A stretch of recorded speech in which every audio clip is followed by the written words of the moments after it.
Здравейте на всички, които имат панел Mac 2 в техните обекти. Целта на настоящото видео е да покажем как да извършвате месечния тест на тази система, който тест се изисква да се направи по стандарт. За целта това, което трябва да направите е следното. Първо проверявате дневника на системата, дали има някакво фалшиви сработвания. Ако е нямало, проверявате дали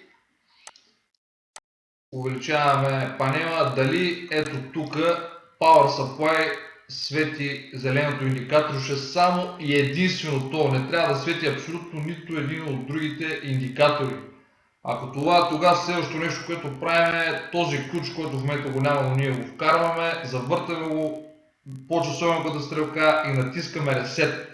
След като натиснем Reset, виждаме дали всички индикатори, абсолютно всички, трябва да светят за малко и след това пак изгасват. И отново връщаме ключа в положение OFF.